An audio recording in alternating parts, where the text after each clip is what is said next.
Eu vou fazer o máximo esforço para a gente se manter acordado nesse segundo período. Tem uma chuvinha tão gostosa lá fora, uma garoinha assim que convida a um cochilo. Pode?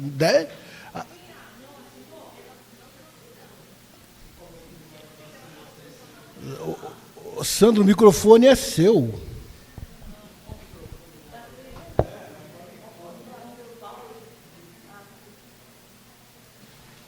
Meu não tenho nada, meu filho. Eu tenho meus pecados que é difícil carregar. Ô, gente, alguém não assinou? Tá, depois a gente passa aqui, tá? Mauro? A gente vai passar. Você se incomoda se a gente for passando enquanto você fala? 3 pessoas só, falta. Até porque antes de começar para acordarem, né? A gente começou aqui a nossa exposição do curso invocando a presença do Allan Kardec. Ele chegou, veio aqui, nos inspirou. Espero que a inspiração dele tenha sido útil e todos tenham captado a nossa mensagem. E agora eu vou invocar a presença, até para vocês acordarem um pouquinho, de um grande amigo. Um amigão mesmo, amigão assim do peito. De vez em quando eu sinto a presença desse espírito que tantas vezes tirou a gente de apuros e que eu tenho sempre muita alegria em me lembrar dele. Inclusive hoje o pessoal vai fazer um cordel sobre ele. Vocês já devem saber de quem eu estou falando. Então, para que vocês e eu também possamos acordar um pouquinho, eu vou invocar a presença do nosso amigo Bezerra de Menezes.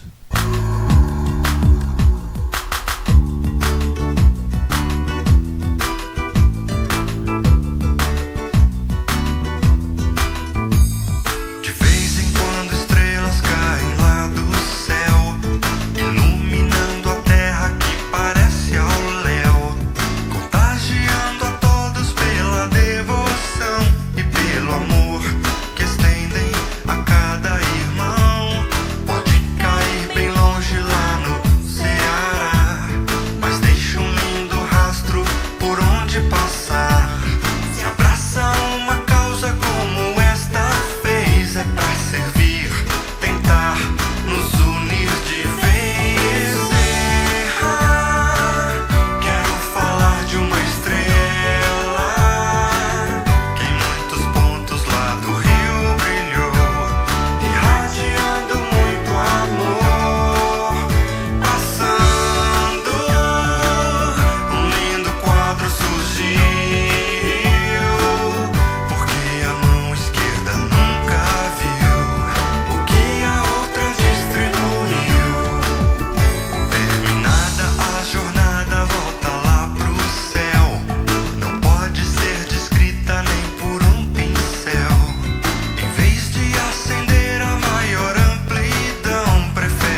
Muito bem.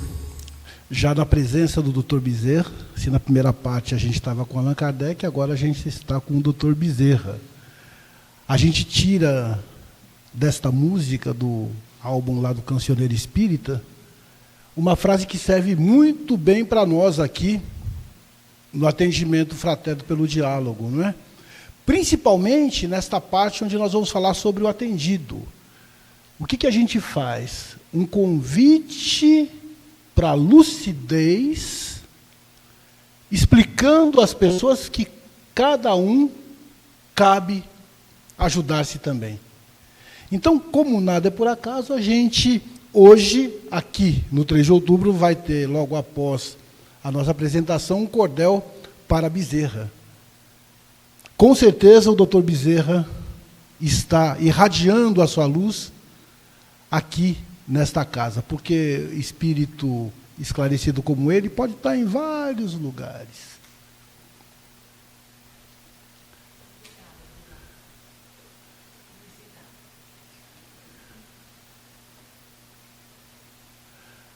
É o mínimo que eu posso fazer pelo nosso querido Dr. Bezerra. Vamos lá.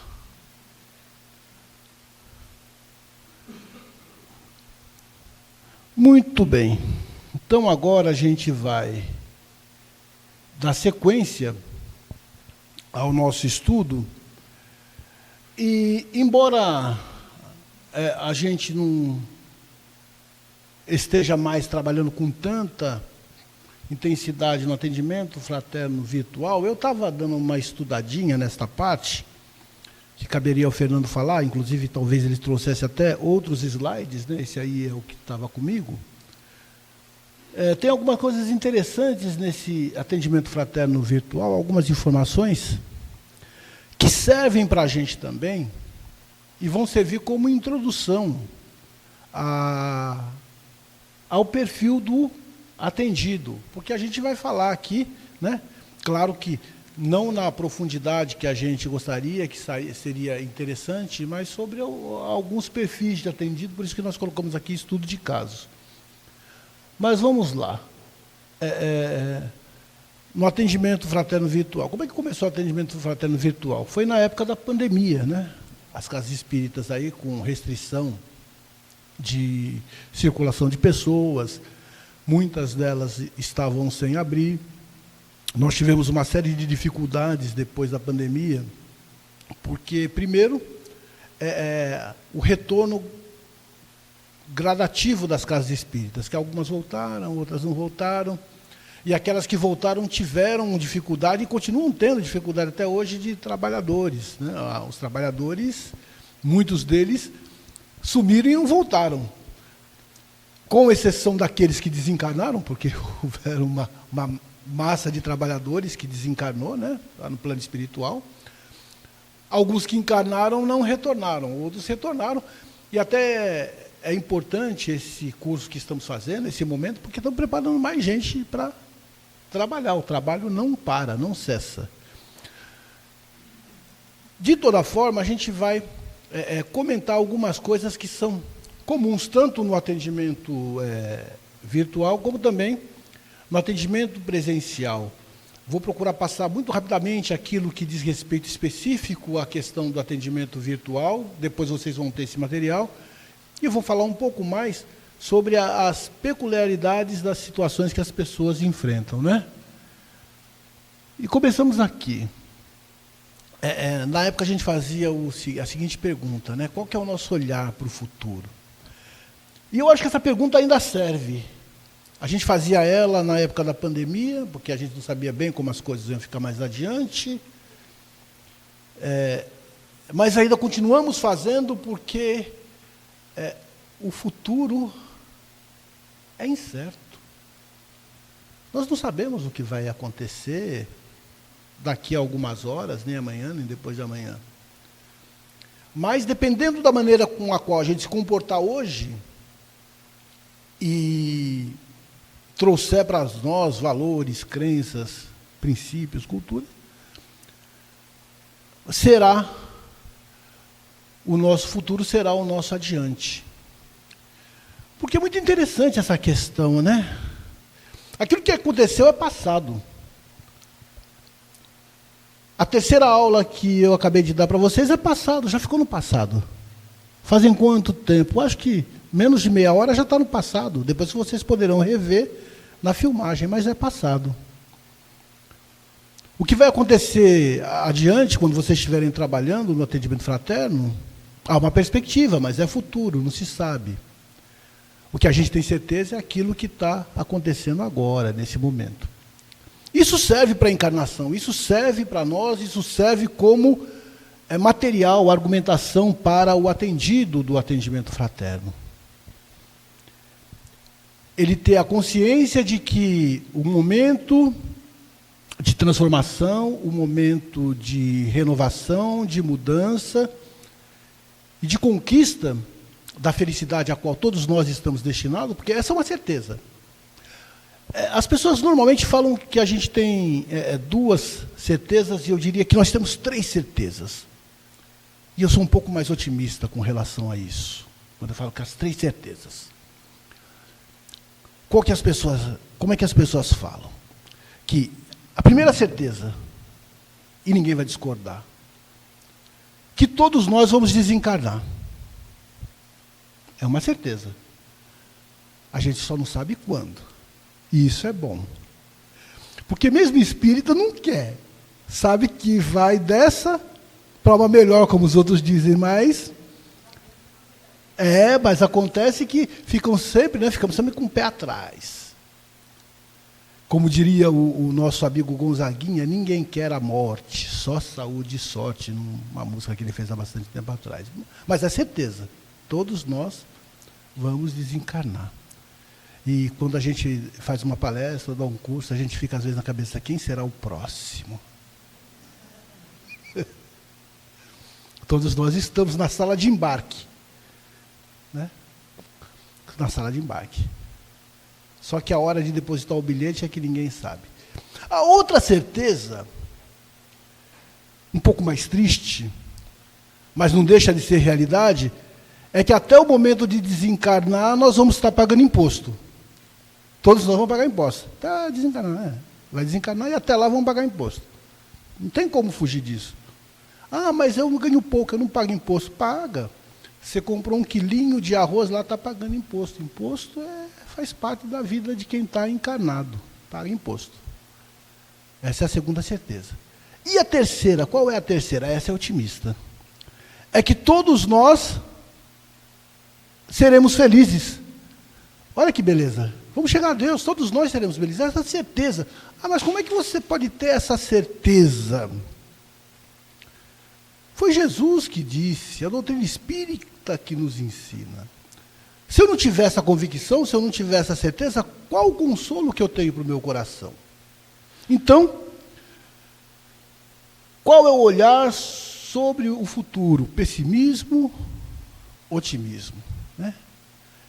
Dependendo de como a gente olhar para o futuro, a gente vai lidar melhor ou pior com os problemas normais da nossa vida. Então, essa é uma grande dica. Bom, tem aqueles que não querem olhar. A cabeça na terra, faz de conta que nada está acontecendo.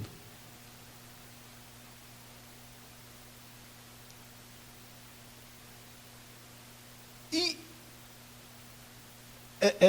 era interessante a gente pegar e falar que, quando a gente estava fazendo o atendimento fraterno virtual, a questão do ambiente. A ambiência vibratória da nossa casa, do nosso lar, por melhor que seja, por mais que a gente realize o evangelho no lar, e seja ali um ambiente de muito equilíbrio, ela é diferente do centro espírita. Portanto, no centro espírita, nós temos todos os recursos de auxílio para prestar esse atendimento fraterno pelo diálogo. Aqui, lá na introdução do livro Caminho, Verdade e Vida, Emmanuel vai nos ensinar. O Cristo não estabelece linhas divisórias entre o templo e a oficina. Toda a terra é seu altar de oração e seu campo de trabalho ao mesmo tempo. Por louvá-lo nas igrejas e menoscabá-lo nas ruas, é que temos naufragado 1000 vezes por nossa própria culpa. Todos os lugares, portanto, podem ser consagrados ao serviço divino. Então, aqui é um convite para que nós, aí é um recado para nós, atendentes fraternos ou trabalhadores espíritas, para que sejamos espíritas o tempo todo. Não adianta ser espírita somente dentro da casa espírita. Aqui no 3 de outubro todo mundo é amigo, todo mundo se entende, é irmão, é beleza. Mas, da Rua Clélia para fora, é que a gente vai colocar em prática aquilo que a gente vivencia aqui. E depois no nosso lar, depois na nossa casa, no nosso trabalho, no nosso dia a dia. Isso não significa manter uma posição nem uma condição mística, não, bem longe disso. Eu não estou falando aqui de misticismo, nem de questão de religiosidade, mas a gente procurar ser aquilo que é, o tempo todo, né?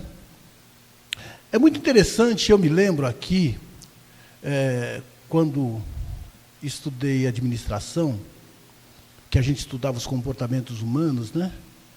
E essa é um campo da psicologia, e foi apresentado para nós uma janela chamada janela de Johari. Não sei se alguém já ouviu falar, se conhece. Mas é muito interessante essa janela, que foi um estudo feito por 2 psicólogos, Joseph Lufton e o outro eu não me lembro o primeiro nome dele, mas ele era Harry. Por isso que chama Johari, que é Joseph e o Harry. Criaram essa janela onde dizia aqui o seguinte, imagina aqui uma janela. Vou fazer um exercício de mediunidade com vocês aqui, de mente, uma janela, um quadrante. Vamos dividir essa janela aqui em 4. Então, você tem num quadrante um campo dessa janela que é uma janela que é chamada de expositiva, né? É uma janela aberta. No campo da personalidade. É aquilo que você sabe sobre si e aquilo que os outros também sabem. Aquilo que você conhece de si mesmo e aquilo que os outros também conhecem. Ninguém tem nenhuma dúvida a respeito disso. Né? Aí, num outro campo, a gente tem, embaixo, uma janela chamada janela oculta. Essa oculta é aquilo que eu sei sobre mim e aquilo que ninguém sabe. E eu normalmente não quero que saibam, porque são os meus segredos. É o campo mais profundo da minha própria intimidade. O outro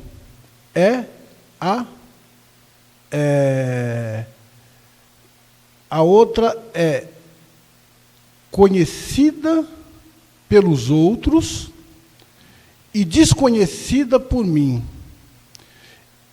Eu não me lembro o nome dessa janela, mas é uma janela onde são coisas que os outros sabem a meu respeito, a forma que me veem, e eu não consigo enxergar aquilo. É aquela forma de janela onde eu sou o último a saber. Normalmente quem conhece muito bem essa janela é o nosso obsessor. Ele sabe muita coisa de nós. Ele vê. Ou os adversários, né? Aquelas pessoas adversárias, ele sabe tudo de você, ele te vê de uma forma que você não se vê, você não se conhece daquela forma. Mas quando você observa aqui e fala, nossa, será que eu sou tudo isso? Olha, eu diria o seguinte também, entre os casais, eles conseguem ver muito isso, né? Um vê no outro aquilo que o outro não vê. E os filhos também, às vezes, vêem nos pais. Essa parte. E tem uma outra que é absurdamente larga. E é essa que é um grande mistério, porque a janela é desconhecida. Desconhecida. ou cega, né? A desconhecida é de cima, não, agora viu, não. A desconhecida é aquela que os outros sabem e você não sabe. E essa outra, ela é a cega, que você não sabe e ninguém sabe. São coisas que, são possibilidades que nós desconhecemos e os outros também desconhecem, né? Isso aí estaria talvez até no próprio subconsciente da gente. E por que a gente está citando isso aqui? Porque no lidar da vida a gente vai precisar, para nos conhecermos, para sermos legítimos, cada vez mais abrir esta janela que nós conhecemos e que os outros conhecem. Quanto mais os outros souberem aquilo que eu sei de mim, e a minha vida não for um grande mistério para quem quer que seja, que eu for legítimo, que eu for eu mesmo, mais próximo do autoconhecimento eu também me encontrarei. E mais próximo da vivência do espiritismo fora do centro espírita. Foi nesse ponto que eu queria chegar. É ser uma pessoa no lugar, em todos os lugares. Onde quer que estivermos, a gente é o mesmo. Isso é bacana. Essa é uma conquista, né? É uma conquista que a gente vai realizando gradativamente.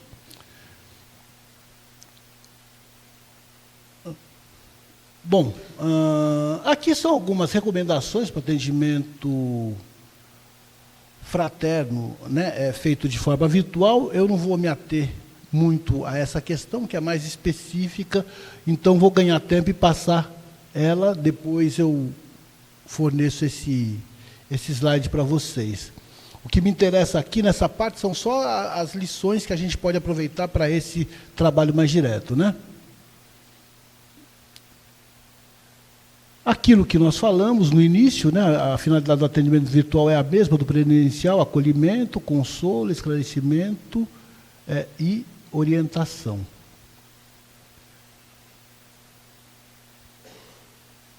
E aqui estão os objetivos específicos ali também do atendimento à distância. Quero oferecer, através dos canais institucionais, ou seja, do Centro Espírita ou da própria federativa, a acolhida fraterna em tempos de pandemia ou noutra condição que impeça, dificulte o acesso físico presencial ao Centro Espírita. De toda forma, a gente espera que nunca mais a gente presencie, né, uma situação tão grave quanto aquela que a gente encontrou. Eu acho muito difícil que isso aconteça, pelo menos para a maioria de nós ainda encarnados, mas isso poderá ocorrer no futuro. De toda forma, a gente já tem o material aí e tem instrumentos, né, para aqueles que queiram, principalmente os centros espíritas, que queiram desenvolver esse trabalho à distância. E eu citei o exemplo aqui do Descardec, que é um grupo que atua de uma forma muito parecida com o CVV.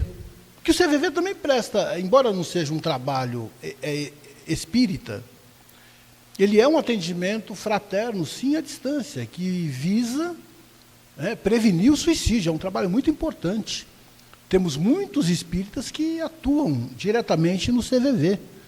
É muito importante esse trabalho. Inclusive, esse treinamento que a gente tem ajuda, né, depois na preparação de quem queira doar algumas horas da sua semana como voluntário no próprio CVV posteriormente. Aqui os cuidados são os mesmos também do atendimento presencial, né? A preparação prévia, principalmente porque estava fora da casa espírita, evitar o hábito de emissão de opiniões pessoais e também não ter a pretensão de resolver os problemas, respeitar o caráter e sigilo do diálogo fraterno, adotar medidas necessárias para garantir a livre exposição das dúvidas e dificuldades do atendido. Então, as recomendações aí são muito parecidas com aquelas que nós já vimos, né? Em caso de retorno, mesmo que sejam retomadas as atividades do atendimento fraterno presencial, que é aquela que a gente está vivenciando no momento, iniciar ou manter essa atividade no formato virtual, definindo e comunicando celular para contato e agendamento. Para este caso, definir escala programada de atendentes para escolha pelos interessados. E aí cabe uma observação que é importante na questão do celular para contato, né? O celular não deve ser, ou recomenda-se que não seja o seu celular.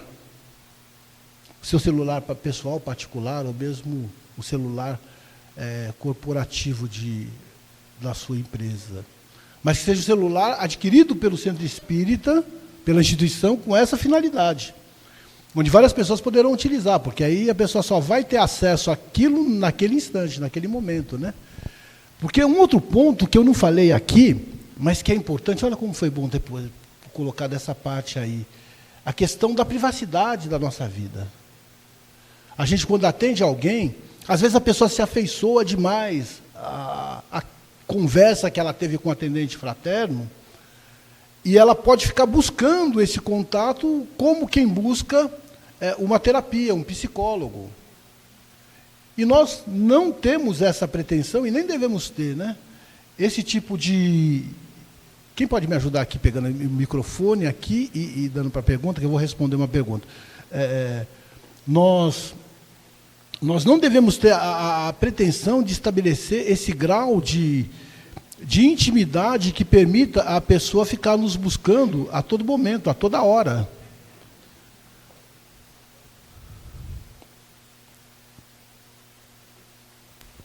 Estou ligando aqui, peraí. Está ligado. Porque isso pode gerar uma complicação para a nossa própria vida. Por favor. Quando o assistido ele escolhe o atendente, é correto isso? Ou a pessoa que está na recepção ela tem que dirigir ele para uma outra pessoa? Olha, vamos tentar analisar de uma maneira racional esse caso, porque isso acontece e acontece com mais frequência do que se imagina, né? A casa, ela deve propiciar a possibilidade de várias pessoas estarem ali preparadas para atenderem. Até por isso é que hoje, né, no novo protocolo do atendimento fraterno, a gente está orientando que 2 pessoas atendam o atendido. Até para ficar impessoalizado esse atendimento e evitar outros tipos de problemas que podem surgir daí. Via de regra, qualquer pessoa do centro espírita está preparado para atender aquele que chega, e isso deve ser colocado. Só que se a pessoa tiver a intenção e quiser falar com determinada pessoa, a gente pode direcionar, não devemos impedir, sob o risco de você perder todo aquele trabalho que foi inicialmente colocado. Aí caberá ao atendente fraterno desvincular essa dependência do atendido, explicando para ele que outras pessoas ali também têm condição de atender, que esse trabalho é realizado de maneira impessoal, né? De que ele pode falar com qualquer um e será atendido como se fosse por ele, que o nosso trabalho não é um trabalho realizado por nós mesmos, mas é realizado sob a assistência dos benfeitores, né? Que é uma forma de se colocar à disposição de quem chega, com as mensagens e o conhecimento e o entendimento espírita, de que todos têm a capacidade de dar a mesma atenção. Aí é um trabalho que o atendente, quando procurado, e se procurado com frequência, deverá realizar. Inclusive, se o atendido chegar e quiser falar, ele direcionar para o outro, olha, hoje eu vou te direcionar para essa pessoa, para esse grupo aqui, que vai poder dar atenção para o seu caso. Tudo bem? Com muita educação, com muito tato, muito bom senso, pode ser feito isso aí, tá bom? Mas a casa deve evitar, de toda forma, esse conflito com o atendido. Não pode, tem que ser atendido. Não pode falar isso. A gente não pode, na casa espírita, ser radical em nenhum aspecto, porque isso não educa, afasta as pessoas. E nós vamos nos lembrar que no acolhimento a gente falou muito sobre isso, né? O acolher também é entender esse lado da fragilidade humana, tá bom? Respondeu? Então tá bom.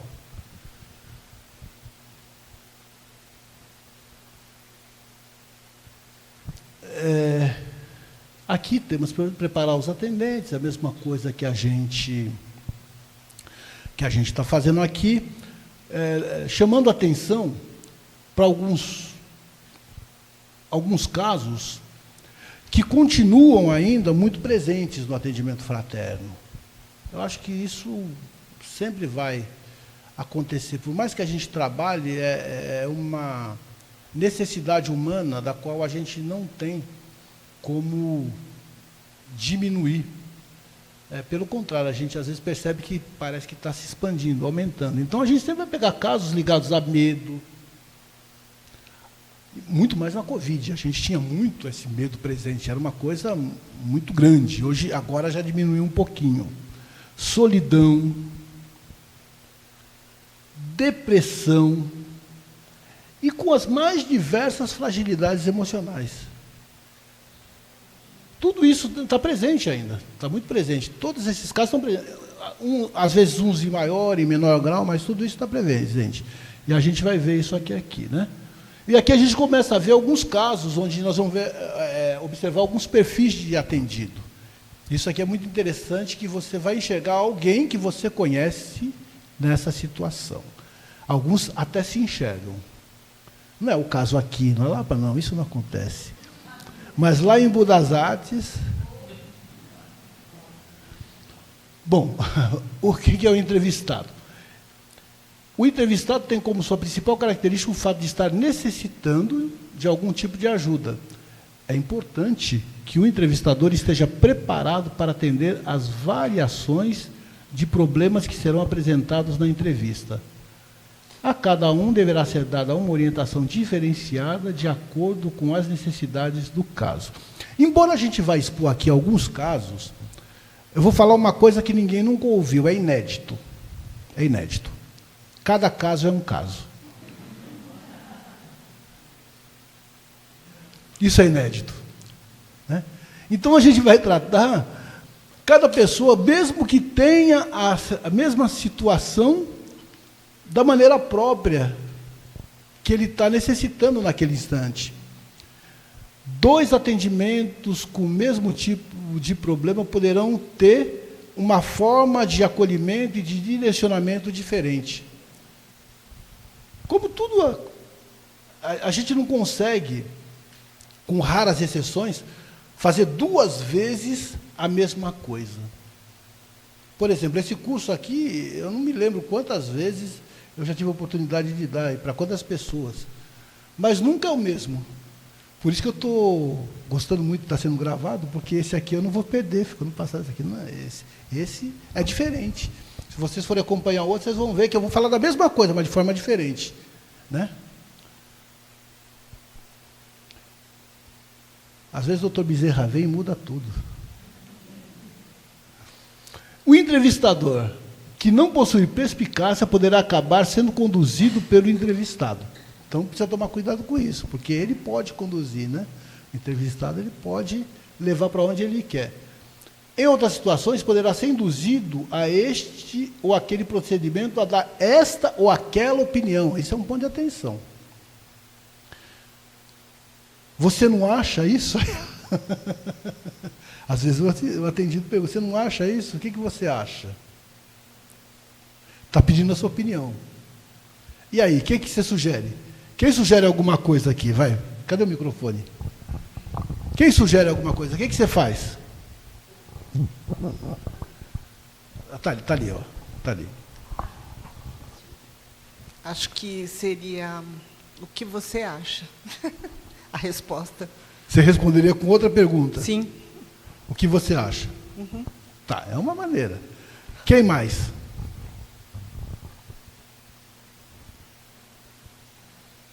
Está todo mundo com medo de falar, né?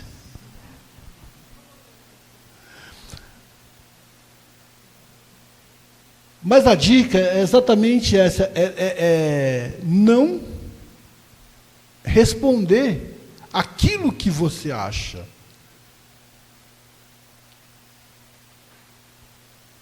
Você pode até conversar com ele, não, a gente precisa analisar melhor essa situação, porque não se trata daquilo que eu acho ou deixo de achar, mas daquilo que você está vivendo, experienciando. É a mesma coisa que você falou, o que você acha, né?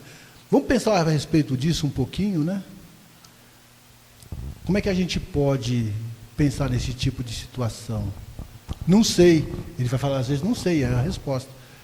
Aí você pode falar, olha, vamos orar, pedir iluminação, assistência dos bons espíritos. Quem sabe você não encontra uma resposta, não encontra um caminho, né? É essa a busca. Claro. Eu fiz o curso no CVV, Centro de Valorização da Vida, né? Falei aqui do CVV, trabalho bacana. É, muito bom. E é interessante que eles dizem o seguinte, quando nós vamos atender, nunca é para a gente falar da nossa vida, do nosso, nem da nossa opinião. Porque, normalmente, quem recorre fala, o que você acha? A pergunta é exatamente assim, o que você acha? Qual é a tua opinião a respeito? Não, nós aqui não podemos dar, nem pode falar, não podemos dar. Tem que falar, saber como tem que fazer com que a pessoa pense a respeito. Né? E interessante também é a questão do sentimento, é entender o que é que a pessoa está querendo dizer, que normalmente a gente entende, cada um entende sobre a sua cabeça. E é muito interessante, porque, na verdade, a gente fala uma coisa, a pessoa entende outra. Por isso que a gente tem que falar pouco. Você tá dizendo que hoje está frio? Não. Você está dizendo que está frio? O que você está querendo dizer, né? É sempre fazendo com que a pessoa seja clara e nunca induzindo ou dando a nossa opinião, porque a nossa opinião é nossa, não é da doutrina. Não é da doutrina e nem do Cristo, porque nós estamos longe, né? Sim. É verdade, Sandra, é verdade isso. No caso de dúvida com relação àquilo que a pessoa está falando, a gente também repetir aquilo. Olha, é isso que você está querendo me dizer? Não, não é isso. Aí a pessoa vai dizer aquilo que ela quer dizer. Ou então vai confirmar, não, é isso. Mas é um fato muito importante a gente atentar que nós não estamos ali para falar de nós mesmos, que senão a gente vai entrar naquela situação que nós falamos na última aula, né? A pessoa vem contar para a gente que tem um problema, que tem uma doença, por exemplo, e você fala, você não sabe o que eu estou enfrentando. Você não sabe o que eu estou vivendo. Aí pronto, aí inverte a situação, a posição. E aí a gente vai encontrar esses tipos de pessoa, né? O desesperado. O desesperado. É um perfil. Quem que é esse perfil? É a pessoa que procura o centro espírita em estado de desespero. Tem que ser acudida a qualquer momento. É o tipo da pessoa que chega lá e ela quero falar com alguém, quero conversar, enfim. Chega realmente gerando confusão. Confusão no sentido de que ela não tem a calma necessária para esperar que alguém direcione ela, né? Ela está, às vezes, num estado de desequilíbrio tão grande que, se o atendente que está ali na recepção não tiver experiência, ele pode entrar nessa mesma sintonia e perder toda a tarefa. E aí, o pior, pode prejudicar o trabalho de todo mundo naquele dia, né? Porque todo mundo vai ficar preocupado, vai ficar olhando. Então, qual que é a recomendação? Né? Primeiro, procurar acalmar essa pessoa, envolvendo ela em palavras de conforto. Que, com o conhecimento da doutrina espírita, a gente vai saber falar, né? Transmitir confiança e carinho. Na maioria das vezes, ela está sem condição de ouvir instruções mais objetivas. Portanto, o melhor será encaminhá-la ao passe. Não dá para conversar muito com esse tipo de pessoa que está nesse tipo de desespero. Né? Aí, ela às vezes não tem nem condição de assistir uma palestra. Né? Mas a gente sabe que a maioria dos centros tem a fluidoterapia, pode encaminhar para a fluidoterapia, e é por isso que a gente falou também no perfil lá atrás, na última aula sobre o perfil do atendimento fraterno, habilidade para aplicar passe. Porque se não tiver, naquele instante, ninguém que possa aplicar um passe naquela pessoa, o atendente fraterno mesmo pode fazer isso. Pode. Eu acredito também, Mauro, que nesse caso, a pessoa está desesperada. Ela não tem condições de ouvir. E ela vai querer, fala. A gente não gosta é ficar envolvendo em prece. Também. É mesmo porque, não, se nós não tivermos a fluidoterapia naquele momento, é você ficar envolvendo em prece, em carinho, imaginar os amigos. Imaginar não, pedir para os amigos dar os passes, para ver se acalma a pessoa, né? O equilíbrio do atendente vai ajudar muito nessa hora. Por isso que a gente falou aquela questão do autocontrole, né? Do equilíbrio. É o seu equilíbrio que vai ajudar aquela pessoa naquele instante. Isso também serve para quem trabalha no atendimento de qualquer estabelecimento comercial, que não deixa de ser atendente. Né? Falei, gostar de pessoas, às vezes chega lá um cliente, está doido, só manter a calma, manter a serenidade e vamos embora. Através da segura orientação da doutrina espírita, temos que incutir lentamente no indivíduo a confiança em Deus, em sua justiça, tirando do desespero. Com o tempo e auxílio dos amigos espirituais, o paciente reencontrará o equilíbrio. Isso aqui é na sequência de atendimentos. Né? Isso não dá para fazer no mesmo dia, na mesma hora. Ninguém entra desesperado, num estado crítico dentro do centro espírita e já sai totalmente equilibrado. Esse milagre não acontece, né? É a mesma coisa da reencarnação. Ninguém entra na reencarnação criminoso e sai dela tipo Chico Xavier. Não dá, a gente tem que passar, é tudo gradativo. Aí tem o desanimado também, é um outro tipo, né? Que hora que luta, são os vários tipos. A gente lê aqui. Não, isso aqui eu tirei. Eu tirei porque colocaram professor, mas não significa que todo professor está nessa situação aqui, não, tá? Nós tiramos da internet isso aí. Mas nós pegamos aqui mais por causa que esse cara aqui está meio arriado, né? Está desanimado lá, está arriado, mas por causa das dificuldades da vida. Normalmente o paciente é desanimado porque sua vida está sem sentido. Esse tipo de pessoa, que não é o professor, tá? Não é. Não é. Não é. Senão a gente também estava lá. Ele está, em muitas ocasiões, muito perto do suicídio. A vida dele está perdendo sentido. É uma figura que a gente precisa observar com bastante cuidado, porque ele nem sempre tem condição de falar, né?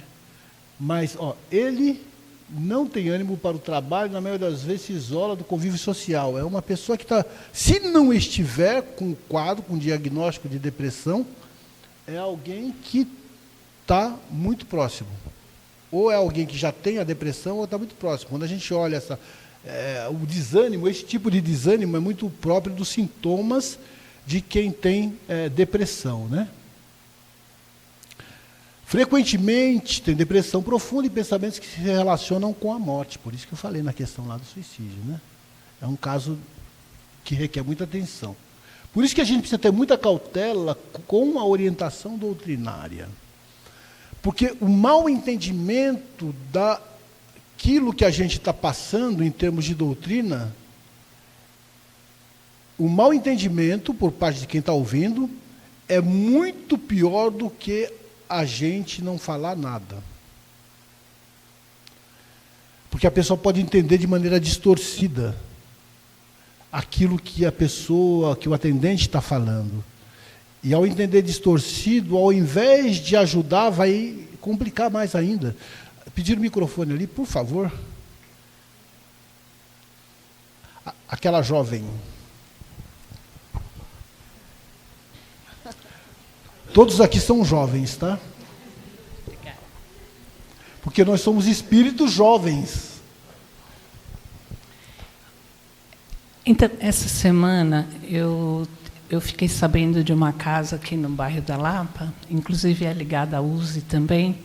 Eles têm um atendimento específico para pessoas que estão enfrentando o luto.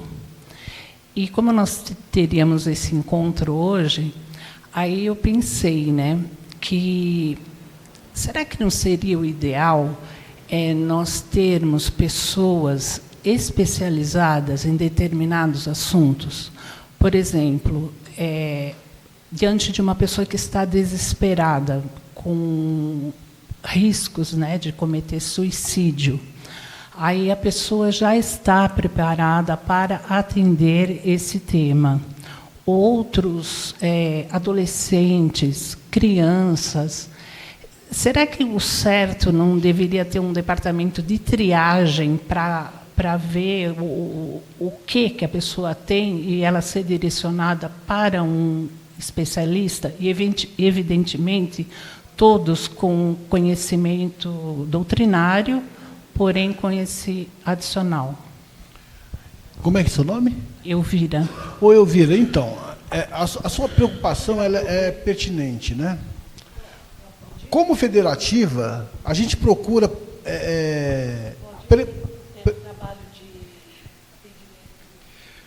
Boa tarde. A casa que ela se refere provavelmente é a nossa. Núcleo Kardecista Antônio Pereira de Souza, na Vila Pompeia. Nós temos o GAL, Grupo de Atendimento ao Luto. Durante 6 meses nós fizemos pesquisas em outros centros, estudamos diversas obras e falamos com uma autora de um livro, que daqui a pouco eu dou o nome, que está aqui no meu celular, é Tânia. Eu queria o nome completo dela, depois eu procuro no celular. A Tânia escreveu um livro sobre o luto. E ela que desenvolveu esse trabalho num centro lá do Tatuapé. E nós fomos visitar várias vezes. Eu digo nós, é o grupo lá, tá? Eu não participei. Nós fizemos esse trabalho durante 6 meses, fizemos diversos estudos. Só depois de 6, 7 meses de total preparação e reuniões constantes com um grupo, nós selecionamos os melhores para que seja feito esse atendimento.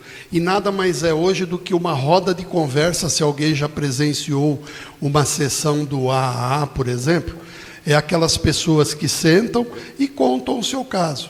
Temos uma senhora lá que há 20 anos perdeu o filho, até hoje ela não se conforma, ela vai toda semana ouvir uma doutrina espírita, ouvir alguma coisa, contar como ela está se sentindo, e graças a Deus esse trabalho tem dado muito resultado, tem aparecido muitas pessoas.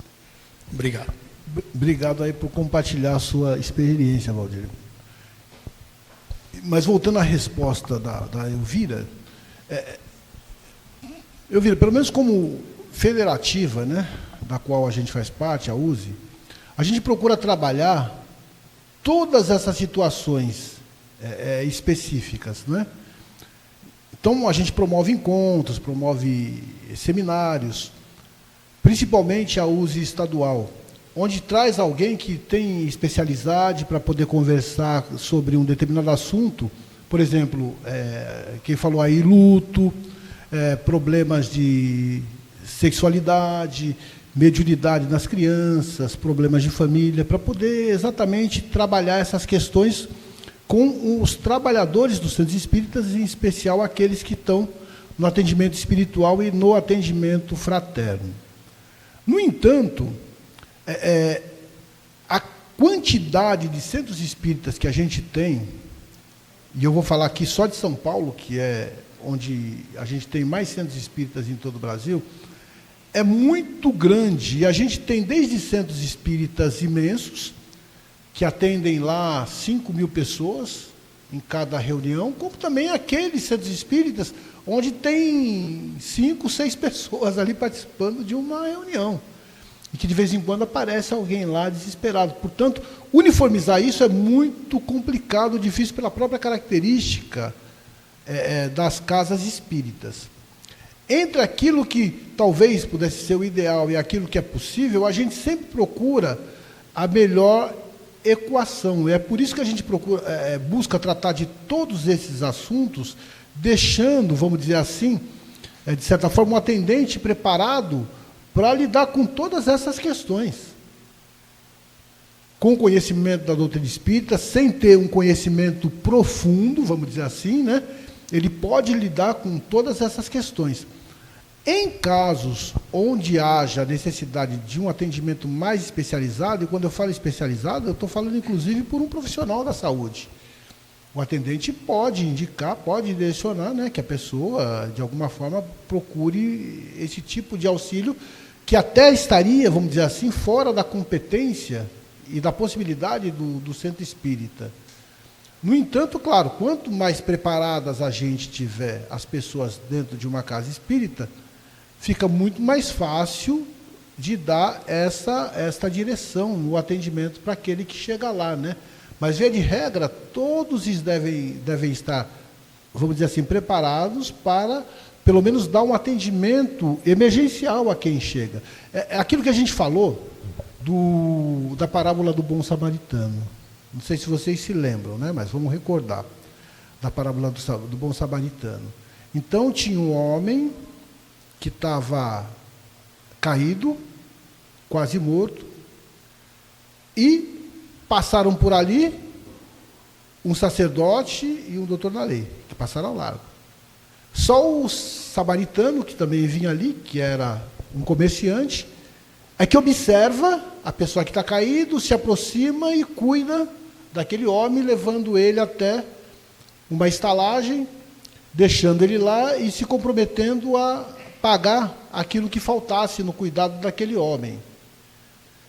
Olha que interessante, a gente teve 2 especialistas aí nessa situação que passaram e não deram a mínima atenção. O doutor da lei é o poder do Estado, é o poder constituído, que, tendo o homem caído, passou ao largo.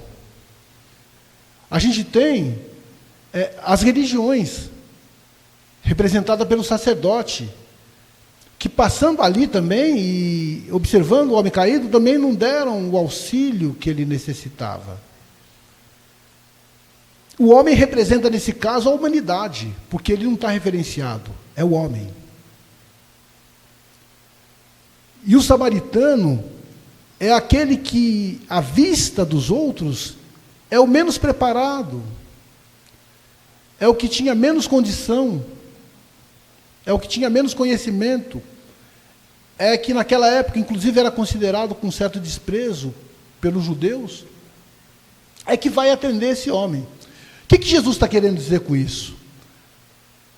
Que qualquer um que tenha o firme propósito de auxiliar aquele que está necessitado, pode auxiliar. Desde que ele olhe, precisa primeiro olhar, observe a situação, se aproxime e utilize os recursos que ele tem. E o que ele utilizou? Ele utilizou azeite, utilizou vinho, ele não tinha outro remédio, não tinha nada, ele utilizou o que ele tinha ali para poder cuidar, usar os recursos que você dispõe, mesmo que não sejam os recursos mais adequados, mas é o que você tem no momento. Depois que você encaminhe para quem pode cuidar, porque você não tinha condição de fazer isso, ele levou para a estalagem, encaminhe para quem pode cuidar, e, se possível, acompanhe. É esse o recado para o atendimento fraterno. Se a gente olhar essa parábola do samaritano, a gente vai ter ali toda a dica que a gente precisa. Mesmo que a gente não tenha todo o conhecimento necessário, mas o olhar e o direcionar vai auxiliar. Então, esse é o nosso recado. O nome dela é Tânia Fernandes Carvalho. Tânia, a autora do livro, Tânia Fernandes Carvalho. Está dado o nome. O nome do livro é? Desculpa, eu não vou lembrar agora o nome do livro, mas fala sobre luto. Está sendo gravado, a gente guarda, aí depois faz a publicidade do livro dela. O descrente. Também é outro tipo de pessoa que... A pessoa vai lá... Como é que você chegou aqui? Me trouxeram. Eu vim porque minha esposa quis. Tem gente assim que chega lá. Eu não acredito nessas coisas. Eu estou aqui, mas eu não acredito nessas coisas. Né? A gente vai lidar com esse tipo de situação. Né? É o cético, o pertinaz. Ele não acredita em nada. Não acredita em absolutamente...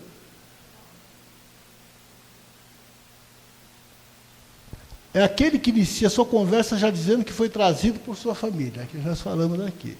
Ou amigos, mas que não acredita em nada. Na maioria das vezes quer ser convencido de alguma coisa ou espera que seus problemas sejam resolvidos por outros. Tenta fazer parecer que não está muito interessado na ajuda oferecida pelo centro espírita. Então ele quer comprovação de que ele vai ser ajudado, de que as coisas vão dar certo. Mas olha, se materializasse um espírito ali na frente dele, ele saia correndo. Mesmo assim ele não ia acreditar. Ah, eu vi, mas eu não acredito. Aquilo ali é um holograma. Nesses casos, deixar claro que ele só será auxiliado se quiser, e que terá que se esforçar para isso. Aí a gente lembra para a pessoa, né? Olha, Jesus ensina no Evangelho o seguinte: ajuda-te e o céu te ajudará. Então, é importante que você queira se ajudar. Você quer se ajudar? Mesmo descrente, ele vai falar, quero. Vai falar, não sei, então não há muito o que fazer. Vai ficar quieto. E mostrar para ele com um pouco mais de otimismo que há possibilidade, sim, né, dele vencer aquela situação em que ele enfrenta. Evitar atitudes paternalistas com o paciente, né, aquele sentimento de... Aliás, é o sentimento de dó. A gente não... E eu vou falar aqui, não entendam mal. A gente não pode ter dó e nem pena de ninguém. Nossa, que coisa grave. Porque a dó e a pena diminui as pessoas, humilha. Humilha. Você coloca a pessoa numa situação mais inferior do que aquela que ela já se encontra. Ter piedade, sim, é uma outra coisa. A piedade é cristã, a compaixão, eu ouvi aqui falar compaixão, né? Que a gente falou até da questão da empatia, ter a compaixão, a empatia, isso é importante. Agora, a dó, a chamada dó vulgar, a pena... Inclusive, uma vez eu tomei uma bronca numa reunião, eu não sei por que eu falei, nossa, que pena. Aí a dirigente falou, quem tem pena é galinha. Ela foi dura comigo, viu? Ainda bem que eu já passei essa fase de mágoa, não fiquei, venci isso. A gente não precisa também, sabe, a verdade é muito importante. Falar a verdade para as pessoas, abrir os olhos, orientar. Isso tudo é fundamental. Mas a gente precisa saber fazer isso. Chamar a atenção também precisa ser de uma forma caridosa. Porque senão não educa. O motivo de chamar a atenção de alguém é educar, não humilhar. Porque se você humilha, você já está perdendo todo aquele esforço, não perdeu todo o esforço realizado, né? Então, quando a gente vai falar alguma verdade para alguém, vamos nos lembrar do princípio da caridade. Fazer isso com muito amor, mesmo que seja duro, mesmo que seja palavras duras, mas ser fraterno. Seja duro, mas seja fraterno. A verdade é relativa. Exatamente. É muito discutível essa questão de verdade, né? Onde está a verdade? Aquilo que eu... Assim, a minha verdade como pessoa pode ser diferente da verdade de uma outra. E aí cabe discussão, debate e tudo mais. A gente cresce com isso também.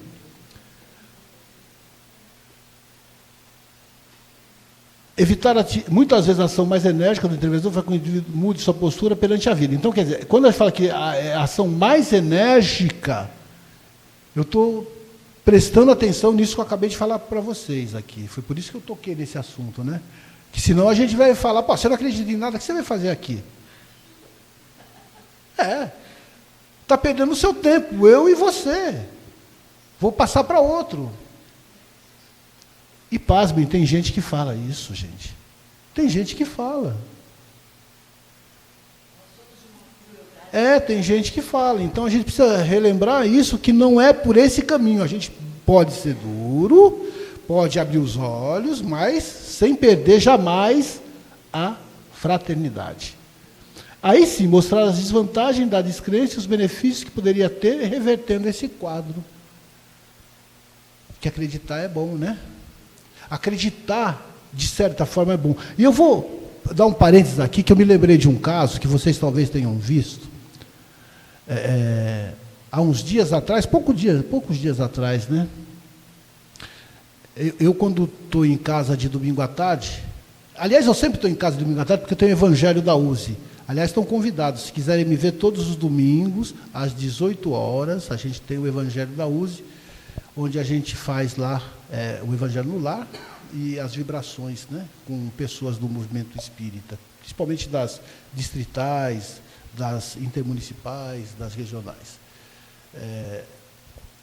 E um pouco depois do Evangelho, que termina em torno de 18h30, 18h35, né, eu estou na sala já, e frequentemente não sou eu, tá? Minha esposa liga a televisão.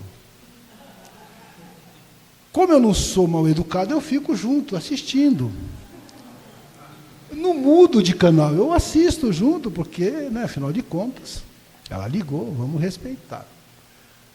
E num desses domingos, que acidentalmente eu estava ali, assistindo televisão, eu faço isso acidentalmente quase todos os domingos, estava passando um programa dominical lá à tarde, que tem um tipo de uma gincana, onde a pessoa ganha lá R$1 milhão se acertar a pergunta, né? É R$1 milhão. E estava lá respondendo uma pessoa muito inteligente, né? Um cara, formação assim, fantástica, mas o cara acertava tudo acertava. Tem direito a pedir ajuda, ele nem ajuda pedia, e ia embora. Aí chegou lá na pergunta, onde ele ia ganhar R$1 milhão. R$1 milhão, chegou lá, praticamente ele tinha pedido uma ajuda só e ainda tinha mais 2 para poder pedir, e estava tranquilo. E aí veio uma pergunta para ele, e ele era muito inteligente, ele começou a raciocinar, fez o raciocínio lógico, falou, não, esse país não pode ser.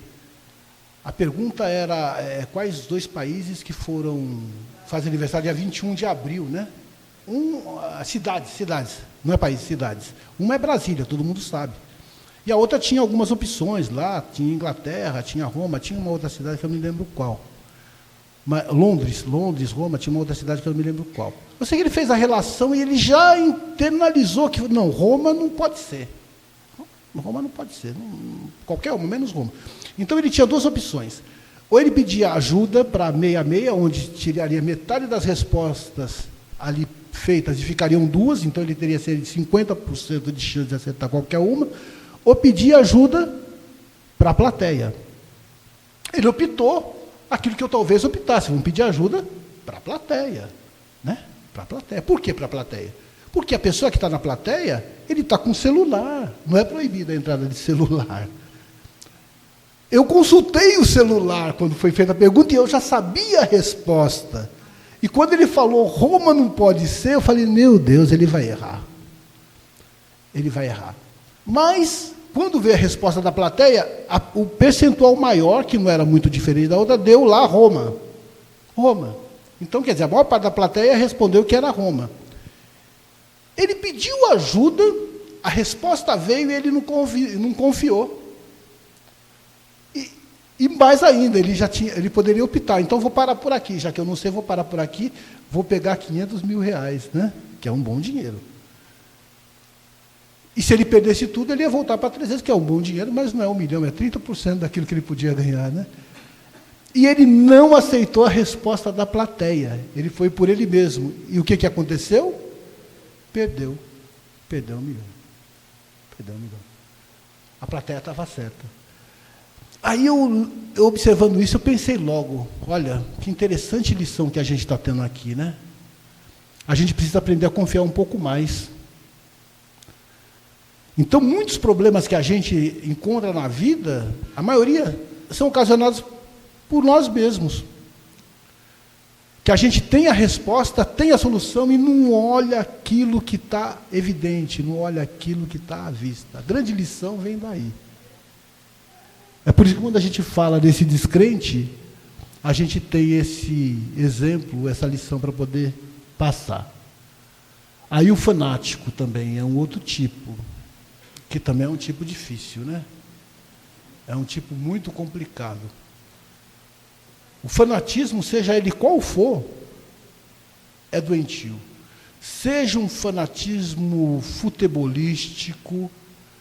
Por que tem tanta briga em estádio de futebol, tanta encrenca entre torcidas? Por causa desse fanatismo aí. Não é amor pela camisa do time de futebol, não.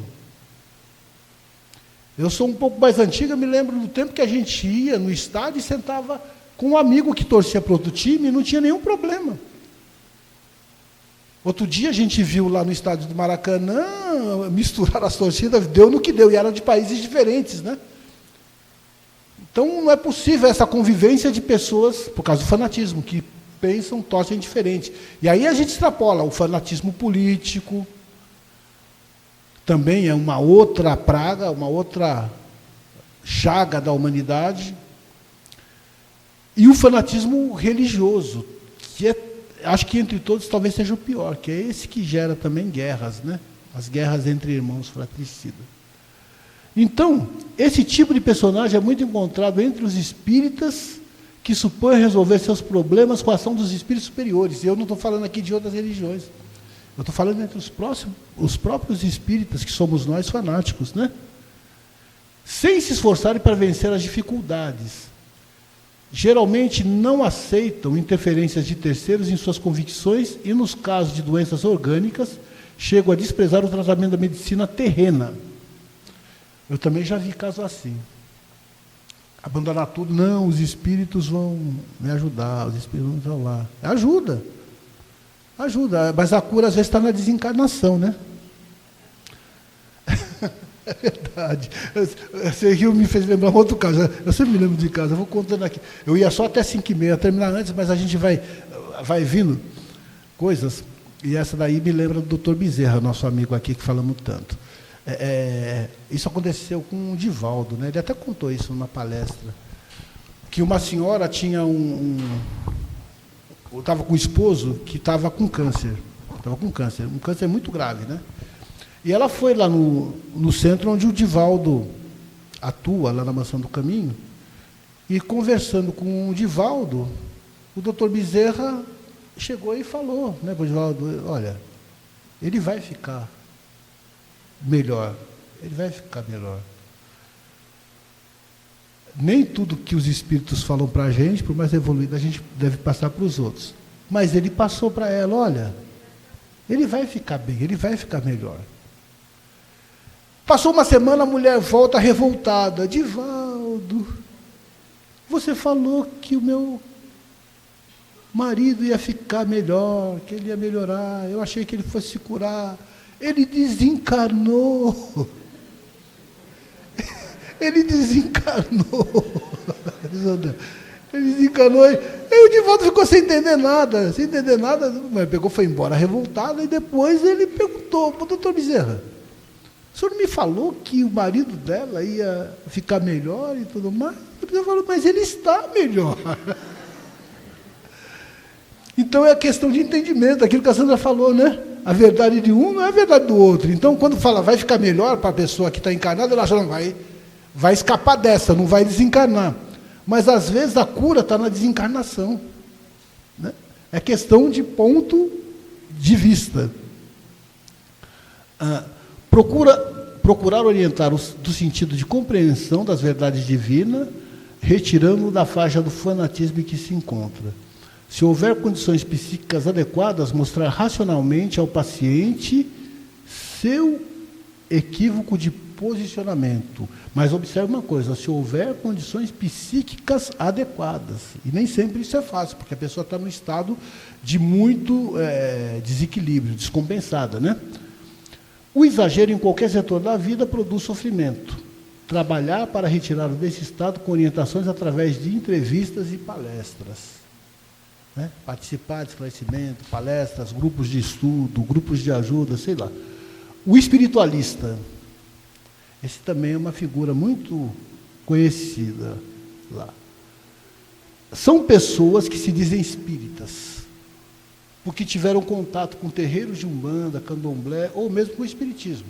Umbanda, Candomblé merece todo o nosso respeito, né? Mas, nesse caso, essas pessoas dizem que leram muitas obras psicografadas, normalmente leram romance. Que é bom, é gostoso ler um romance, como entretenimento, né? Mas o romance, com raras exceções, ele vai trazer um ensinamento mais profundo da doutrina espírita. A pessoa não se torna espírita só porque leu Nosso Lar, por exemplo. Eu poderia citar outros livros aí, mas o mais conhecido é o Nosso Lar, né? A pessoa lê o Nosso Lar e já se acha espírita. Ou leu algum outro livro de um outro autor e já se acha espírita. Não é isso. Vão logo afirmando que gostariam de trabalhar na casa. Esse é o meu caso. Com quem que eu falo aqui que eu quero trabalhar? Procura auxílio por não estarem bem, mas na maioria das vezes já dizem o que acham necessário para a solução dos males. Já chega lá com a resposta pronta, porque a solução para ele, alguém falou, você precisa trabalhar para melhorar. Você está passando por isso aí porque você tem mediunidade, e essa mediunidade é que está prejudicando você. Então a pessoa acredita nisso, porque ela ouviu isso em outro lugar, e chega lá na sua casa espírita com essa situação. Qual que é a alternativa? Na medida do possível, conscientizá-los sobre responsabilidade de ser espírita e demonstrar que a possibilidade de trabalho será definida mais tarde, após a realização dos cursos oferecidos pela casa. Aí isso aqui é importante. Ó. Primeiro é necessário buscar o estado mínimo de equilíbrio espiritual. Isso não quer dizer que aquela pessoa não possa se tornar depois um trabalhador, não possa servir a casa, claro, a gente pode olhar com carinho. Mas a pessoa deve ser esclarecida de que ela precisa primeiro conhecer a doutrina espírita, a fim de que com esse conhecimento ela possa se tornar mais útil no tempo certo. E o médium também é um outro tipo, né? Que ele já vem com o diagnóstico da mediunidade. Acha que a mediunidade é a causa da sua perturbação. Aí a recomendação, verificar através da própria entrevista, onde exerce ou exerceu o seu trabalho de intercâmbio, se num terreiro, no centro espírita, a atividade mediúnica inadequada pode gerar perturbações no psiquismo das pessoas, exercitar a mediunidade sem conhecimento, né? Além do mais, o paciente pode estar sendo vítima de um processo obsessivo. Mas aí você não vai falar, você está obsidiado, não vai dizer isso. Orientá-lo no sentido de que seu dom será reavaliado mais tarde, depois do tratamento. Jamais prometer que ele vai trabalhar como médium na casa, pois muitas vezes a pessoa vem à entrevista com essa intenção, né? Eu já recebi casos de pessoa que chega lá com mediunidade e já quer logo trabalhar na desobsessão. Como é que eu faço para trabalhar na desobsessão? Eu trabalhei num centro espírita lá na desobsessão. Então, o que a gente sempre fala, esse tipo de trabalho, tanto do atendimento fraterno, como do passe, como também da desobsessão, não é um trabalho para freelance, é um trabalho para pessoas que já têm uma vivência naquele ambiente, na casa espírita. Com o tempo, ele vai sendo conhecido, ele vai conhecendo, ele vai se aperfeiçoando, ele vai estudando, ele vai ter a sua oportunidade. Mas não é algo que você possa abrir as portas e já deixar qualquer pessoa entrar sob o risco de você comprometer aquelas atividades que já tem dentro do centro espírita, né? Então, essa não é uma atividade para freelance. Aí é a questão que falaram aqui do luto, né? O que perdeu um ente querido, as pessoas que chegam lá, que perderam o ente querido, e que chegam em estado de dor, em estado de sofrimento, não entendem aquilo, às vezes se revoltam contra Deus, principalmente se é um filho que desencarnou na juventude, né? Às vezes esposos e esposas que se perderam, um desencarnou antes que o outro, e a pessoa já começa a se revoltar contra Deus. Outros chegam mesmo sem nem saber o que dizer. A dor é tão grande que eles não têm a mínima condição de se manifestar, né? Eles até aceitam como vontade de Deus, mas dói tanto que ele não consegue acalmar o seu coração.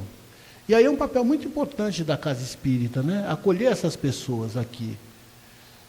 Procuram um centro inconformados pela perda de alguém da família, com o objetivo de conseguir notícias do ente querido. Muitos chegam querendo, às vezes, né, uma psicografia, uma mensagem, uma comunicação, que a gente sabe que nem sempre é possível dar essa comunicação. Poucos centros espíritas a gente tem hoje no Brasil, e em São Paulo menos ainda, que fazem esse tipo de trabalho, e também não sei se isso resolve a questão, porque O problema é a saudade, o problema é a dor da perda que a pessoa acha que tem. E não vamos dizer assim, às vezes ela recebendo uma comunicação, muitas vezes questionável, que vai resolver esse tipo de problema. Como espíritas, a gente sabe que é possível ter esse tipo de intercâmbio, é possível ter esse tipo de comunicação. Mas ela pode acontecer pelo pensamento elevado, pela prece feita em favor do desencarnado, no momento do sono, onde os espíritos amigos vêm ali se manifestar, vêm trazer o alento, vêm trazer a calma para o coração. E como espíritas, né, dentro da medida do possível, na orientação ou no atendimento fraterno, a gente pode colocar para a pessoa. Claro que a pessoa chega no centro espírita, faleceu em uma semana.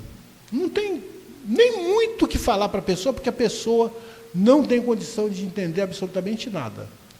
Nem que você chegar e falar, mas nós espíritas sabemos que a vida não termina com a morte. Isso aí não vai convencer ninguém, não vai acalmar ninguém, de uma semana. Depois de algum tempo, aí a pessoa já vai conseguir entender. Aí você pode utilizar esse tipo de conhecimento, de entendimento, né? O primeiro momento, o que a gente diria, é um momento de solidariedade.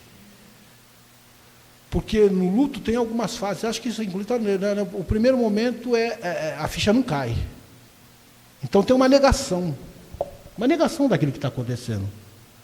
Aí só depois que vem a aceitação, e só depois da aceitação é que vem um conforto, é que vem um consolo.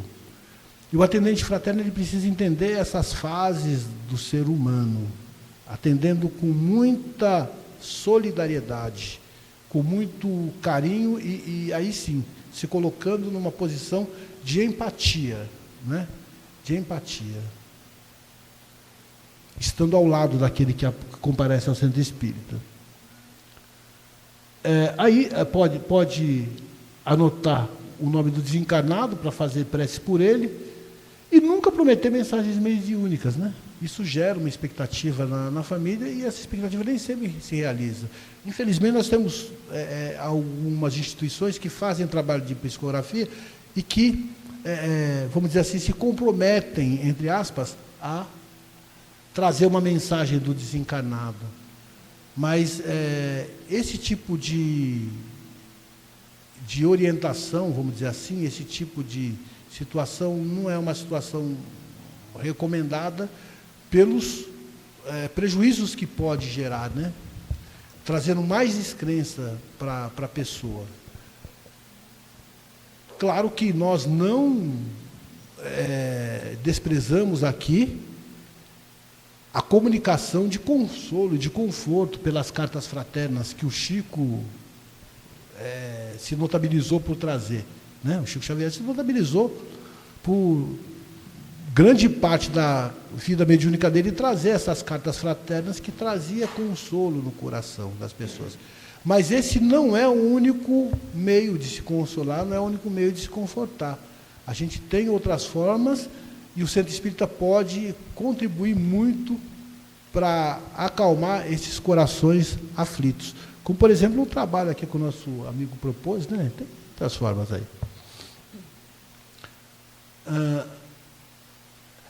Outra coisa, as conversas em torno da mortalidade da alma trazem grande conforto espiritual, bem como a sugestão da leitura de livros adequados para o caso.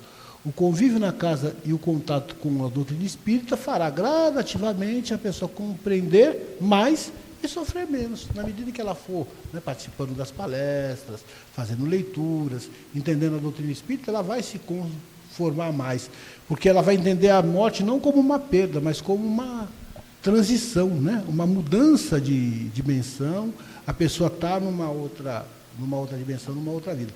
O que o atendente pode falar sem medo de errar, e isso aí, quando eu falo, as pessoas precisam entender bem, e eu vou explicar direitinho, é que seja o que for, esteja a pessoa onde ela estiver, ela está bem, porque está sob os cuidados de Deus. Ah, mas a pessoa era perversa, a pessoa ela deve estar sofrendo. O que é o sofrimento? É um momento de aprendizado. E até aquilo que a gente chama de sofrimento são lições da justiça divina, nos ensinando como ser melhor e caminharmos e trilharmos para aquele nosso destino fatal, que é a felicidade. A felicidade. Então, o espírito desencarnado, esteja onde estiver, e grave isso, ele vai estar bem. Vai estar bem, porque está sob os cuidados de Deus. Pode não estar na nossa concepção da forma que a gente acha muito bom, porque, claro, a pessoa, né, está no ambiente mental de confusão, para nós isso é extremamente grave, é extremamente corrido, mas ela está bem dentro daquilo que as leis divinas podem propiciar para ela. A gente não precisa falar tudo isso que eu estou falando aqui para a pessoa não vai entender, não é isso. Mas você pode falar que a pessoa está bem, sim, porque está sob os cuidados de Deus, e isso ela vai entender. Que Deus é bom. Isso você pode falar sem sombra de dúvida, sem medo de errar. E isso ajuda e conforta muitos corações.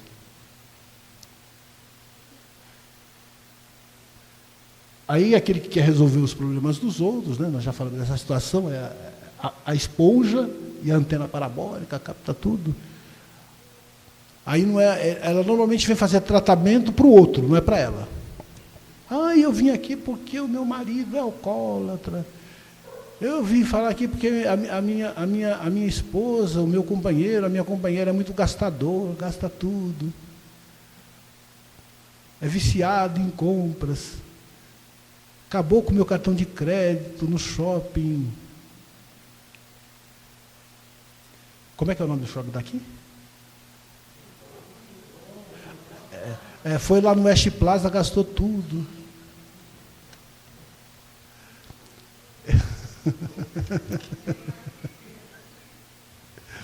Então, determinados problemas a gente resolve com conversa em casa e com outro tipo de situação. Então não adianta, às vezes, né, a pessoa assumir problemas que outros geraram, porque serão dois a serem tratados e não um só. Né? Geralmente são pais aflitos ou cônjuges tentando fazer qualquer coisa para resolver a situação de desequilíbrio instalada em suas vidas. Né? Naquele livro Alienista, do Machado de Assis, o Dr. Simão Bacamarte, ele ouvia qualquer coisa e internava todo mundo lá na Casa Verde. Não sei se vocês se lembram desse livro, um pouco de cultura aqui também, né? Machado de Assis, o Alienista, um livro fantástico, que a gente ri muito lendo esse livro, mas tem muito a ver com a nossa vida, né? Às vezes a gente vê o problema nos outros e já vai julgando, e já vai dando sentença, aí depois que a gente não vê mais nenhuma alternativa, a gente percebe, não, o problema não era o outro, o problema era eu. É mais ou menos isso que o livro diz. Leiam. Não raro querem submeter o tratamento no lugar do necessitado, na desesperada tentativa de ajudá-lo, pois, de maneira geral, são pessoas refratárias à procura de ajuda. O entrevistador deve esclarecer como se dá o auxílio espírita e a necessidade da presença do doente na casa. Deve pedir que faça o possível para trazê-lo no centro, que vai fazer tratamento do outro, né? Oferecer ajuda indireta através do livro de pedidos de amparo, a urna de vibrações, essa coisa toda que a gente sabe que tem lá, né? E, em casos graves, pode anotar-se o nome e endereço do necessitado para ser levado às sessões práticas, ou seja, lá para a sessão de desobsessão. O famoso tratamento à distância, né? Que o atendente pode recomendar. Mas, dentro do possível, sempre pedir para que a pessoa venha ao centro espírita. Ou então, a pessoa vem pedir um tratamento à distância para o outro, procurar orientar aquele que chega no atendimento fraterno de que a pessoa precisa estar em condições de receber aquele auxílio, senão ela vai ficar refratária. Vem pedir ajuda para alguém que tem problema de alcoolismo. Por mais que as pessoas façam prece no centro espírita, irradiem pensamento, se naquele momento que está acontecendo isso, a pessoa estiver refratária lá no boteco, tomando a bebida alcoólica, ela vai se beneficiar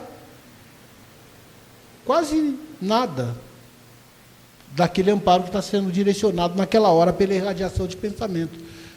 Né? É por isso que é importante. Olha, a pessoa está doente, está enferma, vamos fazer uma vibração adiante, avisa a pessoa que tal dia, às 8 horas da noite, ou 9 horas, no momento que está tendo a reunião no Centro Espírita, a gente vai estar orando pela pessoa, para ela, pelo menos, procurar pensar em alguma coisa boa.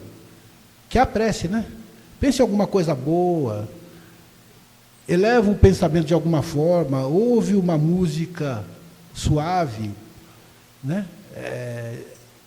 Se mantém em condições de recepção por alguns momentos. Isso certamente ajuda bastante, principalmente para quem está enfermo.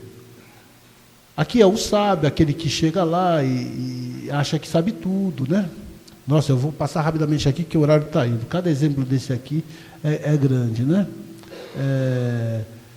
No caso, esse que se acha sabe, tem gente que chega no centro espírita e sabe muito mais do que o atendente. Chegam lá, às vezes, médicos, advogados, administradores, engenheiros, têm um conhecimento formal do mundo. Né? E, às vezes, alguns querem se impor. Mas o atendente, pela humildade, pelo conhecimento da doutrina espírita, ele pode quebrar essa situação, mostrando para a pessoa, às vezes, sem palavras, que muito do problema que talvez ele enfrente seja em função da própria maneira dele agir diante dos outros. O pessimista, aquela hieninha lá, né? Que tudo está errado, vida, eu sei que não vai dar certo. Então, essa aqui é uma atitude mental inadequada. Tratar com o pessimista é muito difícil, pois ele se coloca a todo momento como um fracassado e descrente de possíveis melhorias. Geralmente são indivíduos que portam auto-obsessões e não raro frequentam casas espíritas a vida toda. A pessoa está sempre lá na casa espírita, mas nunca não faz um curso, não estuda, não se interessa em fazer outras coisas e vai lá só para poder tomar o passe. Mas você conversa com a pessoa está sempre naquele estado, né? Então, atender e orar para que a pessoa um dia melhore. Um outro recado é que ele pode necessitar de psicoterapia e tem que estar atento aos fatos para poder encaminhá-lo a profissional da área, se for necessário. Também pode ser um outro problema, né? O portador de doença orgânica,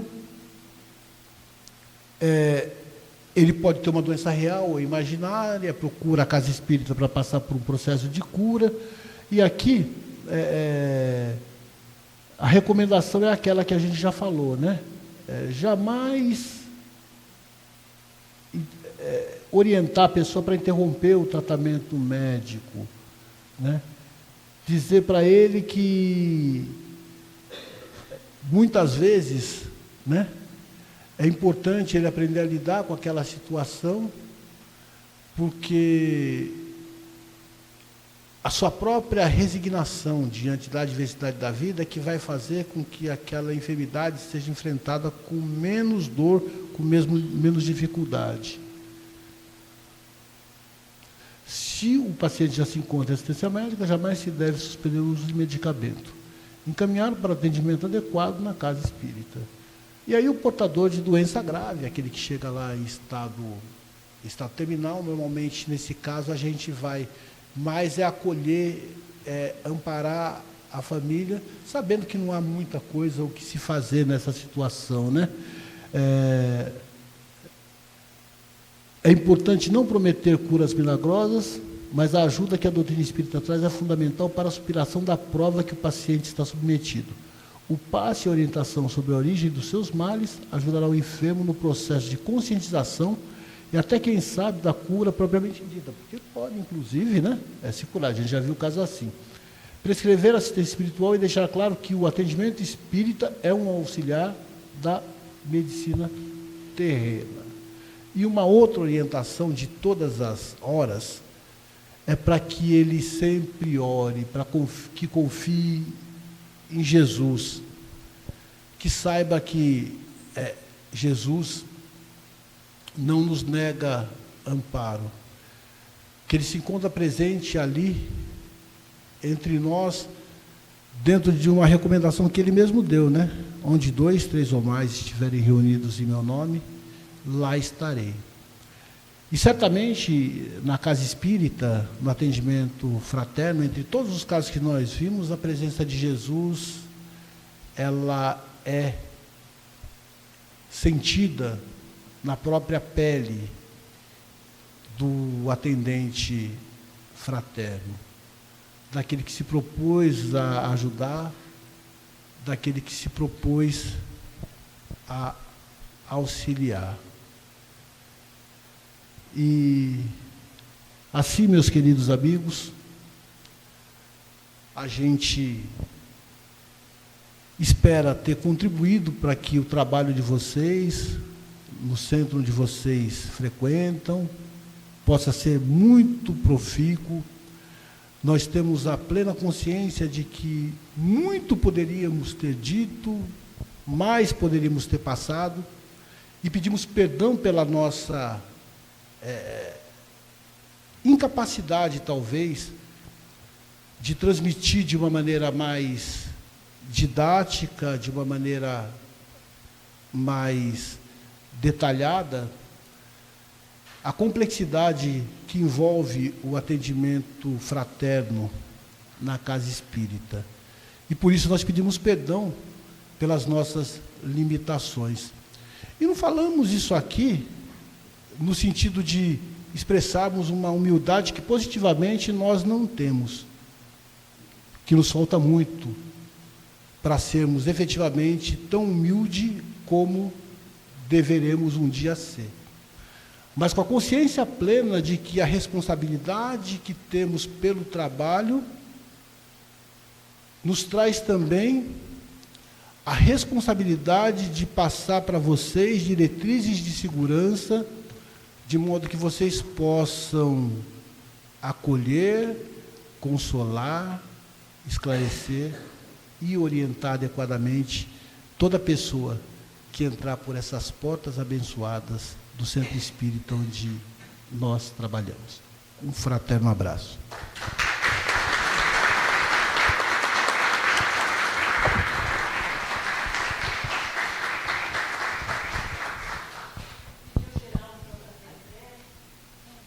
Geral. Deixa eu dar para ele assinar o período.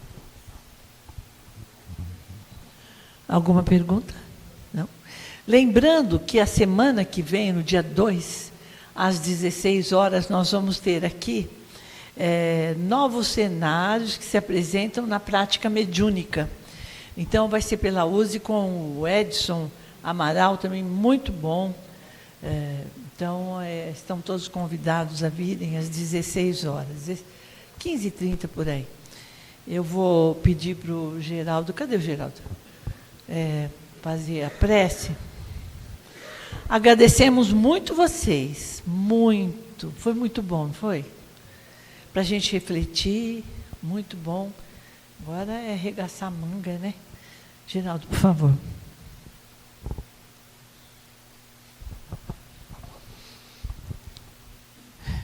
Eu acho que nós fomos já em 2 reuniões, hoje em particular, embalados pelo pensamento no acolhimento e no atendimento aos nossos companheiros, irmãos que procuram a casa espírita.